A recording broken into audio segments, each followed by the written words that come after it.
Lorsque le calme règne, ils s'animent et vivent une double vie magique que vous n'imaginerez jamais.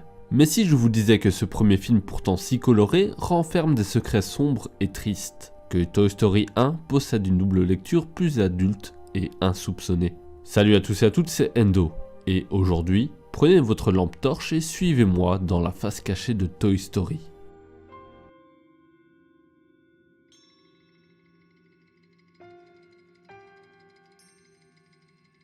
Toy Story 1, sous ses traits fantastiques, cache en fait un sous-texte, et de par son histoire, traite bien plus que l'arrivée d'un nouveau jouet arrivant dans la troupe d'Andy, mais de réels problèmes qu'enfant nous avons pu rencontrer, que nous avons eu peut-être du mal à surmonter et qui ont pu laisser chez certains des cicatrices indélébiles.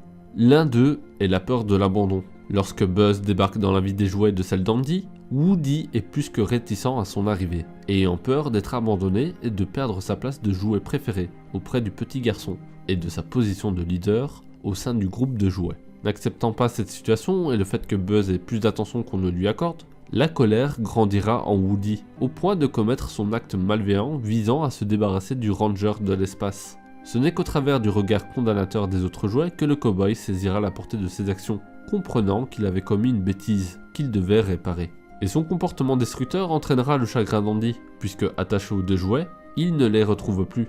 Et tout ça fait le lien et le parallèle avec un épisode de vie que beaucoup ont traversé, la venue d'un nouveau membre dans la famille. Si certains l'acceptent, d'autres enfants le refusent avec colère, changent même de comportement et d'attitude, entraînant immanquablement le chagrin des parents, car ils ne retrouvent et reconnaissent plus celui qu'ils aimaient. Et la leçon du film là-dessus nous rapporte qu'il ne faut pas avoir peur d'un nouveau venu, qu'il faut savoir l'accepter et que les deux peuvent coexister et s'épanouir ensemble.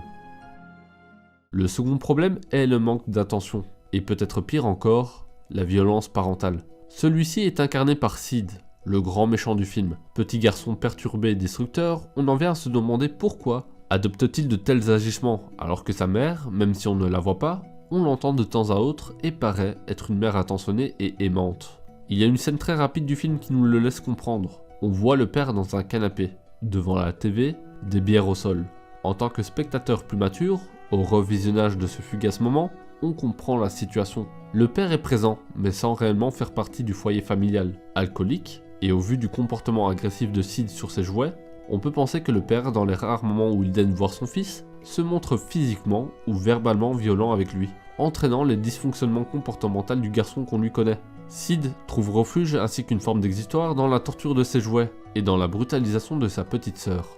Les formes qu'arborent ces jouets sont également l'image du chaos et du désordre qui règne dans le cœur de Sid. La leçon est donnée par Woody lorsqu'il déclare « Nous n'aimons pas être pulvérisés, Sid, ou écrabouillés, ou écartelés. À partir de maintenant, tu devras prendre soin de tes jouets, parce que sinon, nous le saurons, Sid. Nous, les jouets, nous voyons tout. Alors, pas de violence. » Ces phrases fortes et mémorables sont là pour laisser entendre aux jeunes spectateurs qu'agir comme ça n'est pas une bonne chose. Et pour ajouter une petite touche de couleur dans cette vidéo teintée de gris, sachez que Sid apparaît brièvement dans Toy Story 3, exerçant le métier d'éboueur. Une théorie très discrète et peu connue sur le sujet voudrait que si Sid ait choisi ce métier, c'est pour pouvoir récupérer les jouets abandonnés et cassés afin qu'ils ne finissent pas détruits, et pour leur offrir une nouvelle vie. Une sorte de chemin de la rédemption montrant que Sid n'avait pas mauvais fond, mais qu'il avait lui aussi besoin d'être réparé. La dernière problématique est celle du changement. Revenons à la situation de départ dans laquelle Buzz débarque dans la vie d'Andy et des autres jouets. Si on pouvait y faire le lien avec un nouveau venu dans la famille, cette histoire a encore une autre lecture possible, celle du changement. Dans le film, on ne voit pas le père d'Andy, et la famille est en plein déménagement, laissant supposer que la famille connaît soit un divorce, soit pire, le décès du père. Woody serait donc lié d'une façon ou d'une autre au paternel du garçon. Peut-être que c'est lui qui le lui a offert. D'où son fort attachement pour le cow-boy. Toujours est-il que Woody incarne la figure paternelle. C'est pour cela que c'est lui qui se positionne en tant que chef des autres jouets, et qu'il pense agir en bon père de famille lorsqu'il met en garde ses amis de l'arrivée de Buzz. C'est également pour ça que Woody est un cow-boy, car ses héros sont révolus et appartiennent au passé.